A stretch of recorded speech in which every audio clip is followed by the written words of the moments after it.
नाज़रीन किराम, Jafar express security operation कामयाब, सिक्योरिटी फोर्सेस मुबारकबाद की मुस्तहिक। पाक फौज ने बुलान में जाफर एक्सप्रेस में यरगमाल बनाए गए मुसाफिरों की रिहाई के लिए दुनिया की तारीख में अपनी नौयत का एक मुनफरिद तरीन और मुश्किल तरीन ऑपरेशन कामयाबी से मुकम्मल करके दुनिया को वर्ता खैरत में डाल दिया। क्वेटा से 157 किलोमीटर दूर संगलास चट्टानों और दुश्वार गुजार खाइयों के मुकाम पर रोकी गई जाफर एक्सप्रेस को इंतहाई कलील वक्त में रेस्क्यू टीमें पहुंचाकर तकरीबन 350 यरगमालियों को बाजियाब करवा लिया गया।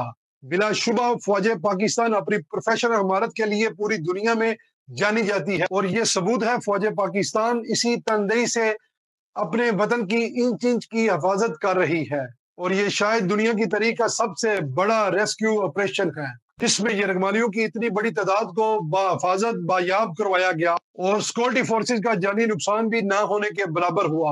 पाक फौज के SSG जवान इस फौज के माथे का जुमर है।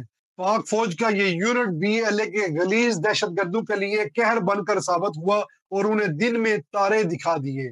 BLA के खुदकुश बमबारों समेत 35 दहशतगर्दों को कामयाबी से निशाना बनाकर फौज पाकिस्तान ने BLA की कमर तोड़ दी। BLA को भारत और अफगानिस्तान सपोर्ट कर रहा है और BLA अपने बरूनी आकाओं के साथ मिलकर बलूचिस्तान के अमन को सबोताज कर रही है। वक्त आ गया है कि बलूचिस्तान में BLA के तो ये कातिल हैं इनके लिए एक ग्रैंड ऑपरेशन लॉन्च किया जाए क्योंकि इसी में बलूचिस्तान समेत पाकिस्तान के अमन और सलामती की बका छुपी है। सिक्योरिटी फोर्सेस अपने खून देकर सरजमीन पाकिस्तान की हिफाजत कर रही है, इसीलिए इनको अवाम की भरपूर हमायत हासिल है।